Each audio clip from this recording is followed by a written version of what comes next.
You know how many cards are short printed. You know what cards have variation. You know that before it hits the street. And it's left to the public to try to, and people in remote areas, to try to get that information online. And it's, Yeah, so some of that's done purposefully, that we do withhold certain information to let collectors, get some buzz going, let them, get excited that they think they have something or might have something, and just engage the collecting community.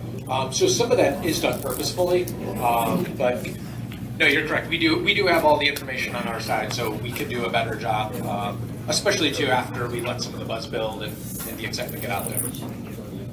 I have one right here for this gentleman. Yeah, last year, 3 little girls that are sitting over here asked, why don't you have more products for little girls? And they had some ideas, and you gave them the opportunity to present them to you. So they sent like a 3-page letter with probably 40 different ideas that were pretty cool. Yeah. Just any. Well, who Yeah, no, did that? I remember the. You guys did that? They were just wondering. Yeah, no, I remember the question, and I felt like I responded. So, we probably get 15 to 20 ideas a day. There's a whole process that we get. We get ideas from inventors, we get ideas from outside, vendors and collectors. And there's a very, very small percentage where we actually partner with those creators. They were more wondering any progress being made in something more specific. Towards Right, no, but I do remember the ideas, and I remember you were here last year. We did look at that stuff with the product development team, and as you know, we don't do any girls focused products. We do kids focused products, and I think your stuff, it was really interesting ideas, but it wasn't something we're like ready to launch. But it could be something down the road. It's just not, the idea that you gave us wasn't generated into a product already.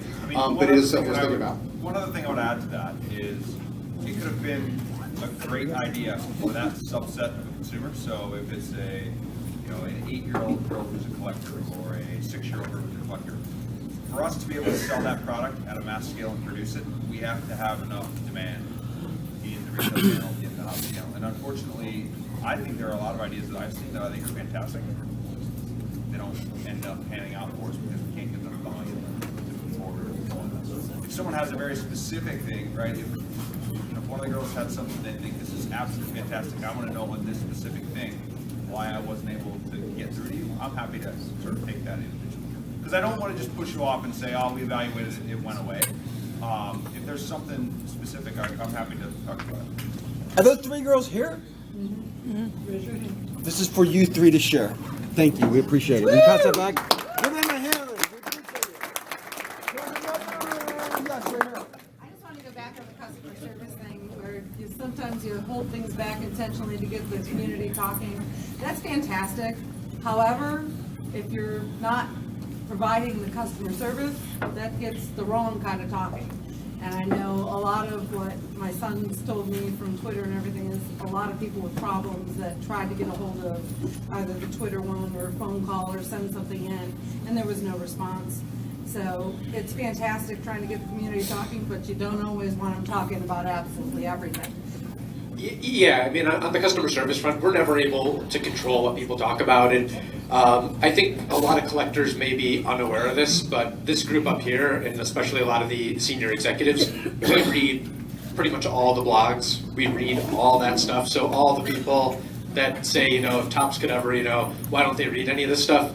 I probably am on the blogs at least 5 times a day, if not more, and at night I'm sitting there spending at least an hour or more across multiple blogs. We read the stuff. To be honest though too, we have to take a lot of it with a grain of salt. It's not the entire collecting community, it's a small subset, a very vocal subset, and you get a lot of people that, we get a lot more complaints than we do pats on the back, which is fine.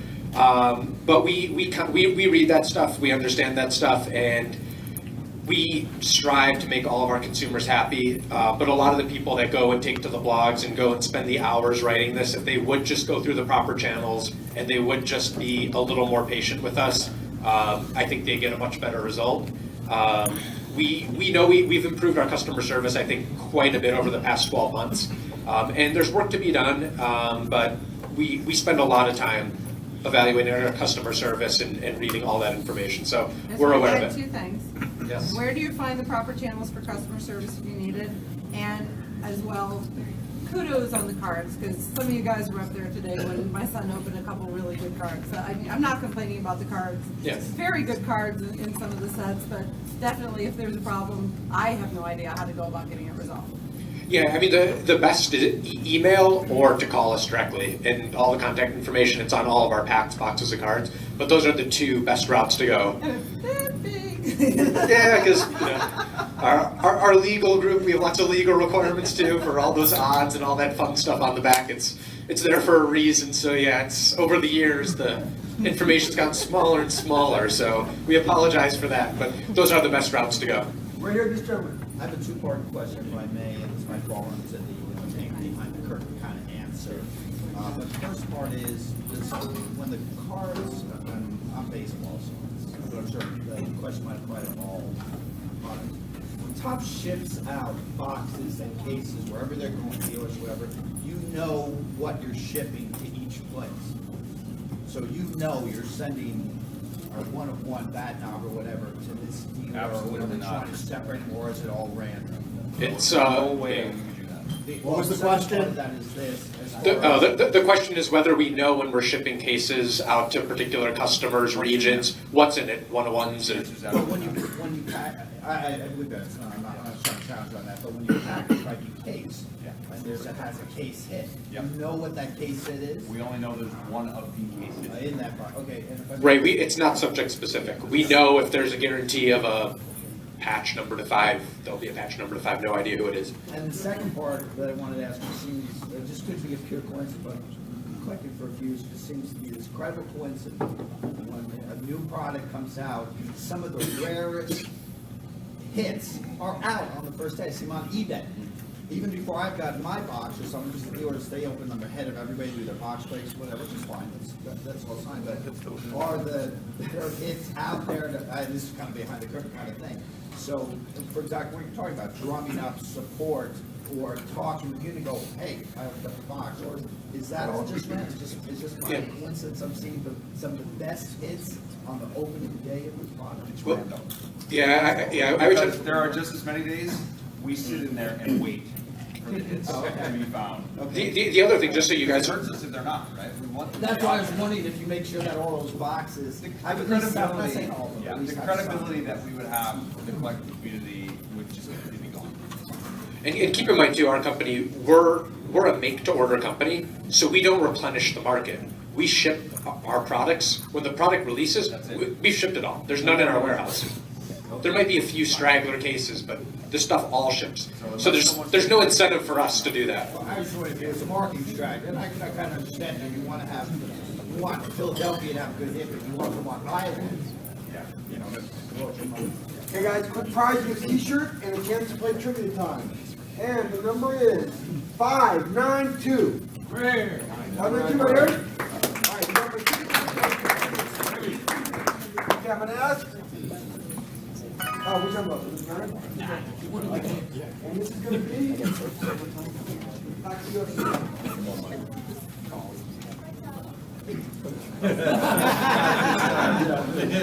What was the first year? And I want an answer in 3 seconds. If people help me, whatever. Let me answer in 3 seconds. What was the first year Toss made tribute baseball?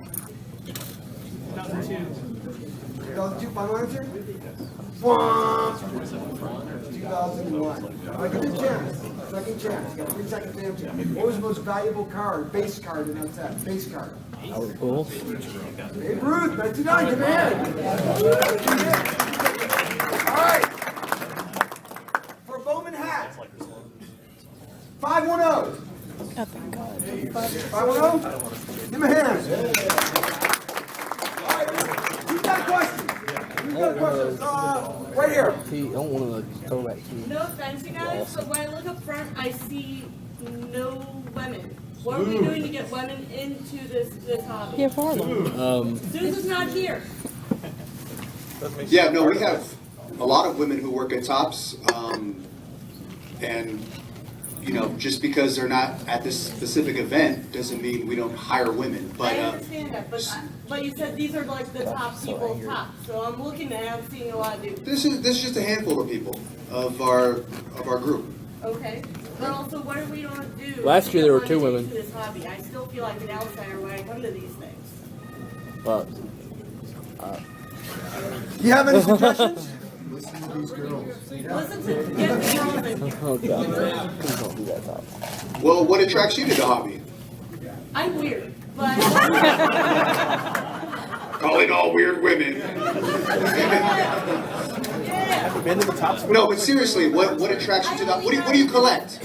I only got into this because my current boyfriend of 8 years literally yanked me in by the seat of my pants.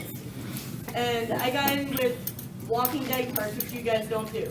But now I end up in his hobby, in his collection. Like, I want to find all of the twins known to mankind. I'll say this, if anybody has suggestions on how we can attract more women to the hobby, please let us know. Stop by the booth afterwards, we'll write it down, we'll take it quite seriously, but that is a tough question. Tell the guys in it to take a shower. What's that? Tell the guys in it to take a shower. Yeah. I saw there was another question somewhere. Yes, please. You're not worth talking about. Yes, I did. In general, the guys that work at Tops, are you guys collectors? Hand the mic down, what do you collect? I collect game-worn jerseys, the full jerseys, not the cut-up pieces, but full game-worn jerseys for baseball and basketball. What's your favorite one you got? Probably Horace Grant, Chicago Bulls first year jersey worn when they won the first championship. Still has the champagne stains all over it. So going with basketball, even though we don't produce basketball, but that's probably my favorite. I'm a huge Mets fan, so I collect anything New York Mets. So yeah, who said the Bulls? So that's about it for me. As you know from answering the previous question, I work on now and again, so I'm a little off the beaten path. So rather than sports, I collect movies, and I own way too many. I collect Braves baseball cards, or excuse me, Braves base cards. I'm a big Braves fan.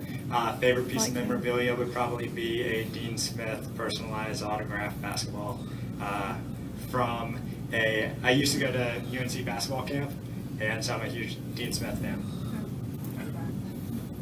I collect a couple different things. I collect anything Notre Dame football. I collect West Virginia University football and basketball items, especially Jerry West. Don Mattingly, my favorite player of all time. I collect autos and base cards and inserts on him. I think that's, yeah. And I'm sorry, I collect Carolina Panther memorabilia and autographs. There you go, that was a really good question. Well, you know what, look, I want to back up to your question because I have a daughter, Okay. and she's into it, and a lot of it is because of me. Yes. But I will say, you know, all the leagues, you know, NFL, Major League Baseball, especially NFL, a lot of their marketing has gone. You know, if you look at the consumer products, there's more and more women's stuff, and it's not just a pink jersey. You know, now they're making women's clothes. Yes. You know, with I'm you know, happy about that. yeah. So I think. Obviously, they're trying to get more women involved, so I think it's going to be like an evolution. It'll take a while, but as they market toward more women, I think you'll see possibly more women get into the hobby and get into collecting. So. What does Clay collect? You didn't answer. Clay, what do you collect? He answers this every year. Customer complaints. So I collect vintage Topps cards from the 50s, mainly San Francisco Giants and New York Giants. And then my oddball collection is I collect books from art museums. Oh, wow. Nice. And I'm actually not a big collector of anything. Look, I'm just being honest with you. I collected cards as a kid, the 80s, so they're worth nothing. I was jaded by that for a long time. And then I started collecting again when I came back to Topps, but my favorite memorabilia is I'm a diehard Cardinals fan, and I have a autographed baseball from 2011 with the entire team. So have LaRussa, Pujols, those guys. You know, Pujols is dead to me now since he's gone. So that's what I have. Anybody can do one. What about you? Oh man, what do I click? Oh, I'm a vintage guy. First, I love Alan Ginter, and I'm a vintage guy as well. I like 1960 stuff. Yes, sir. I buy a lot of Bowman and a lot of Thompson Platinum, and every box gets her the exact same spot. Wait, is that it? If you buy a lot of Bowman? Thompson Platinum. Okay, okay. Everybody knows who they are. So for the kids like 1400 that can't afford to Okay, Bowman and Topps Platinum, the hits are always in the same place. Are you considering that because it creates problems for some collectors, obviously? Yeah, to be honest, we checked that in our production run, so we had not heard of those problems. I've opened 6 cases of Bowman, or I mean 6 boxes, and everything was the exact same spot. Of 2014 Bowman? Can anybody else here substantiate that or not agree with that? I agree. Yep. So who doesn't agree? Who does agree? Where's the hit? I mean, for basically, and just so you guys know, in our New York office, we rip on average 7 cases. No, I'm not saying he's not right. I'm just. When I opened the box, the autographed jersey, that was on top. In the same location or on the left side? Right on top, left side. And there's always 2 autographs, second card up from the bottom on the side. You got a good business card? Yeah, we checked that stuff. We had not heard of those problems on any of our production runs. No, we appreciate that information. Yeah, we'll definitely look into it. Absolutely. Absolutely. I think I will agree that is a very serious problem. It'll be looked into. Yes, sir. Thank you. That information is very appreciated. What's the status of the 2013 Halloween hit? Oh, here's the man right here. The status of the 2013 Allen Gift Card. So if any of you work on it, I am a code master, and no, I will not be rhyming this answer. So the 2013 is still in process. It's ongoing. Just 2 days ago, I sent out a bunch more clues to try and drive people towards the right answer. It's sometimes a hard needle to thread to give enough information that it can be cracked reasonably, but also not make it so easy that just the first one who happens to be on Twitter wins. There has to be some effort to it. So I'm trying to nudge people in the right direction so we can